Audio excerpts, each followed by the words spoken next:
తెలంగాణలో స్థానిక సంస్థల ఎన్నికల నిర్వహణకు హైకోర్టు గ్రీన్ సిగ్నల్ ఇచ్చింది. దీంతో కమిటీల ఏర్పాటు మీద కాంగ్రెస్ పార్టీ ఫోకస్ పెట్టింది. ఈ క్రమంలో ఉమ్మడి నల్గొండ జిల్లాలో అధ్యక్షుల మార్పు కాంగ్రెస్ కు కత్తి మీద సామైంది. జిల్లాలో సంస్థాగతంగా పార్టీని బలోపేతం చేస్తూ స్థానిక సంస్థల ఎన్నికల్లో గెలుపు గుర్రాలు లక్ష్యంగా కాంగ్రెస్ చేస్తున్న ప్రయత్నాల మీద తాజా సమాచారాన్ని మా సీనియర్ కరెస్పాండెంట్ రామకృష్ణ అందిస్తారు. రాష్ట్ర వ్యాప్తంగా కాంగ్రెస్ పార్టీ ప్రభుత్వం స్థానిక సంస్థల ఎన్నికలకు సన్నాహాలు చేస్తుండగా మరొక పక్కన సంస్థాగతంగా కాంగ్రెస్ పార్టీని కూడా బలోపేతం చేసే దిశగా అయితే అడుగులు వేస్తుంది. ఇక ఇందులో భాగంగా ప్రధానంగా జిల్లా కాంగ్రెస్ కార్యవర్గాలను ఏర్పాటు చేయడం కోసం అవసరమైనటువంటి అన్ని రకాల చర్యలు కూడా తీసుకునే దిశలో కాంగ్రెస్ పార్టీ అయితే ఉందని చెప్పొచ్చు. ప్రస్తుతం ఉన్నటువంటి జిల్లా కమిటీలన్నింటినీ కూడా త్వరలోనే రద్దు చేయడంతో పాటు నూతన జిల్లా కమిటీ అధ్యక్షులను ఏర్పాటు చేయడం ద్వారా స్థానిక సంస్థలకు ఎన్నికలకు వెళ్లాలని కూడా కాంగ్రెస్ పార్టీ నాయకత్వంతో భావిస్తున్నటువంటి పరిస్థితి. ఇక ఈ నేపథ్యంలో ఉమ్మడి నల్గొండ జిల్లాలో నల్గొండ, సూర్యాపేట, యాదాద్రి భువనగిరి జిల్లాకు సంబంధించిన డీసీసీ కమిటీలు కూడా పూర్తి స్థాయిలో వేయాలని కసరత్తు అయితే చేస్తున్నారు. దీనికి సంబంధించి పెద్ద ఎత్తున నల్గొండ జిల్లాలో దాదాపుగా 6 నుంచి 7, అదేవిధంగా సూర్యాపేట జిల్లాలో 4 నుంచి 5 మంది, అట్లాగే యాదాద్రి భువనగిరి జిల్లాలో 4 నుంచి 5 మంది ఆశావాహులు డీసీసీ పీఠం కోసం అయితే ఎదురు చూస్తున్న పరిస్థితి ఉంది. డీసీసీ పీఠాలను ఎవరికి అప్పచెప్పాలి, ఎవరికి అప్పచెప్తే స్థానిక సంస్థల ఎన్నికల్లో బలమైనటువంటి శక్తిగా కాంగ్రెస్ పార్టీ రూపాంతరం చెందుతున్న దిశగా కూడా స్థానిక సంస్థలకు సంబంధించి కూడా ప్రధానమైన దృష్టి కేంద్రీకరించి జిల్లాకు చెందినటువంటి మంత్రులు, ఎమ్మెల్యేలను ప్రధానంగా వారందరినీ సంప్రదిస్తూ జిల్లా కమిటీలను పూర్తి చేయాలని మాత్రం ఒక పక్కన పూర్తి స్థాయిలో ఆలోచన చేస్తున్న పరిస్థితి. ఇక నల్గొండ జిల్లాకు సంబంధించి మనం చూసుకోతే నిన్న మొన్నటి వరకు దాదాపుగా ఒక 3-4 పేర్లు వినపడ్డప్పటికీ ఇప్పుడు ప్రస్తుతం అంటే తాజాగా జిల్లా కమిటీలు పూర్తి చేయాలని నిర్ణయించిన నేపథ్యంలో 7 పేర్లు అయితే ప్రధానంగా వినిపిస్తున్న పరిస్థితి ఉంది.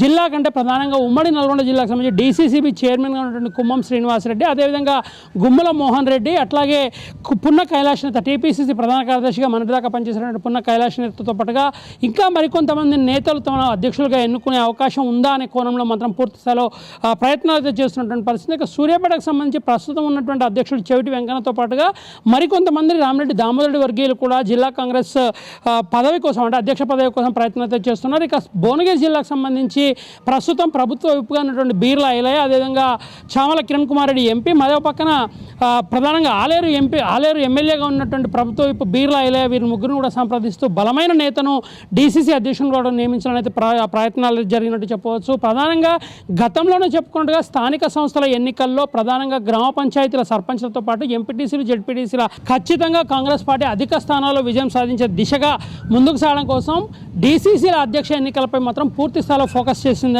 ఈ పూర్తి స్థాయి ఫోకస్కు సంబంధించి స్థానికంగా అంటే విజయం సాధించినటువంటి ఎమ్మెల్యేలతో పాటు మంత్రులు, ఎంపీలు ఎవరైతే ఉన్నారో వీరందరి అభిప్రాయాలు కూడా తీసుకొని అందరి ఏకాభిప్రాయంతో ఒక బలమైన నాయకుని 3 జిల్లాల్లో 3 డీసీసీ అధ్యక్షులను కూడా ఎంపిక చేసే దిశగా కాంగ్రెస్ పార్టీ అయితే పూర్తి స్థాయిలో కసరత్తు చేస్తుందని చెప్పవచ్చు. మొత్తంగా చూసుకున్నట్లయితే ఆశావాహుల సంఖ్య రోజు రోజుకు పెరుగుతున్న నేపథ్యంలో ఎవరిని ఎంపిక చేయాలి, అదేవిధంగా సామాజిక సమీకరణాలు ఏ రకంగా ఉండాలి, గిరిజన, బీసీ, అదేవిధంగా అగ్రవర్ణాలకు సంబంధించిన నేతలందరూ కూడా బలమైనటువంటి పరిస్థితుల్లో ఉన్న నేపథ్యంలో ఎవరిని ఎక్కడ ఎంపిక చేసి ఏ రకమైనటువంటి ప్రభావం ఉంటుందనేది కూడా పూర్తి స్థాయిలో సమాలోచనలు చేస్తూ దానికి అనుగుణంగా మాత్రమే డీసీసీల నియామకం చేపట్టాలని కాంగ్రెస్ పార్టీకి సంబంధించిన అధిష్టానం అంటే ముఖేష్ కుమార్ గౌడ్ కావచ్చు, లేకపోతే పీసీసీ ప్రెసిడెంట్గా ఉన్నటువంటి అధ్యక్షునితో పాటుగా ముఖ్యమంత్రి రేవంత్ రెడ్డి, డిప్యూటీ సీఎం మల్లు భట్టి విక్రమార్క, అదేవిధంగా జిల్లాకు సంబంధించినటువంటి మంత్రులు కోమటిరెడ్డి వెంకటరెడ్డి, అదేవిధంగా ఉత్తమ్ కుమార్ రెడ్డితో పాటుగా కీలకంగా పనిచేస్తున్న నేతలందరి అభిప్రాయాలు తీసుకొని ఒక బలమైనటువంటి నేతను నల్గొండ జిల్లాలో, సూర్యాపేట జిల్లాలో, అదేవిధంగా యాదాద్రి భువనగిరి జిల్లాలో 3 డీసీసీ అధ్యక్షులను ఎంపిక చేయడం ద్వారా